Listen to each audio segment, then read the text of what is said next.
Let's go. I wake up to a... Mas quem é, Rafael, um pouquinho dessa história? Eu falo que eu sou um japonês baiano, né? E é verdade, meu pai é japonês, minha mãe é baiana. E aí você já sabe o que acontece quando mistura um japonês com baiano, dá um egípcio, veja bem. Olha aí. Mas quando eu falo assim, vai se apresentar profissionalmente. Ó, profissionalmente eu sou um palestrante profissional. E meu estilo de palestrar, eu digo que está ali entre o artista, o cientista e o perguntista. Artista pelo seguinte, Renato, porque eu entendo que quem é palestrante trabalha no ramo do entretenimento educacional. Então, sim, tem aprendizado, tem conhecimento, mas tem, antes de mais nada, um jeito mais leve, mais divertido e mais emocionante de parar para pensar sobre as coisas, como a gente vai fazer nesse nosso bate-papo de hoje, né? Um jeito mais lúdico, bem bacana. Cientista porque, cara, eu não aguento mais ver conversa, palestra, caramba, tirado do Instituto TDC Pesquisa. Você conhece o Instituto TDC Pesquisa, Renato?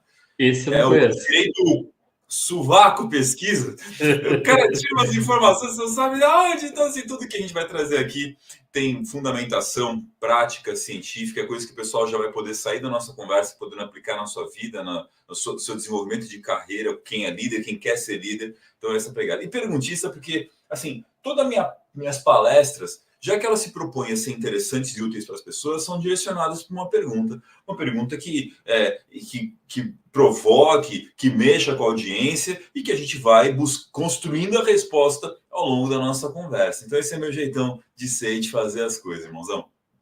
Olha, antes até de a gente entrar no nosso tema da conversa hoje, eu tenho mais duas curiosidades assim, Rafa. Também passei um tempinho na vida militar, sabe? Eu fui soldado, mas passei alguns anos, acho isso uma super experiência, acho até que tenho até a curiosidade de te perguntar no outro bate-papo quanto isso influenciou de forma geral na sua carreira.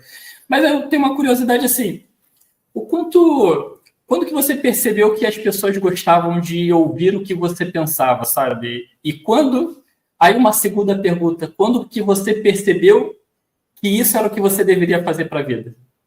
Então, eu tô vendo quando é que as pessoas vão começar a gostar, não, brincadeira, é só pra não perder a piada que veio quicando aqui. Cara, foi maluco. Eu tenho um momento em que eu começo a palestrar frequentemente, que é na minha adolescência, ainda aos 15 anos de idade, no Centro de Voluntariado de São Paulo. Mas você fez uma pergunta que puxou a memória lá de trás, cara. Lá de uma época que eu tinha cabelo, cara.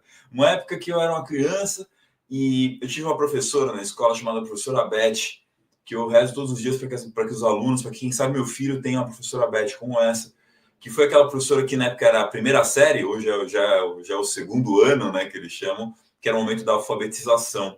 E a professora Beth, muito além de nos alfabetizar, ela fazia a gente escrever redações, era muito boa em termos de nos ajudar a redigir, tanto que o final do ano, aquela coletânea de redações, a gente nem sabia disso, virou um livro, meu primeiro livro na infância, que tem até hoje lá guardadinho, bonitinho, com poesias, com histórias e tal, mas olha o principal, eu me liguei disso, é que depois de escrever, ela nos convidava a ler para a sala aquilo que a gente escreveu, porque ela ensinava a questão da oratória, de contar, de fazer pausa, interrogação, exclamação. Só que o mais legal é que a professora Beth não fazia isso naquela pegada assustadora que normalmente é apresentar um trabalho em grupo, com aquela sensação de julgamento nem nada. Era um momento gostoso como uma brincadeira. Então a gente disputava esse momento de poder se apresentar. E depois ela convidava a gente a apresentar em casa. E eu lembro da família, eu lembro dos amigos ouvindo eu falando, e aquele momento mágico assim acontecendo. Acho que foi ali que eu comecei a perceber que eu gostava desse Paranauê de falar em... No meu primeiro mês monetizado, eu já fiz $3.000 só seguindo o que esse cara fala no curso dele. Então, se você quer ganhar dinheiro com internet e YouTube sem nem precisar aparecer, confere o primeiro link na descrição. Let's go. I wake up to a...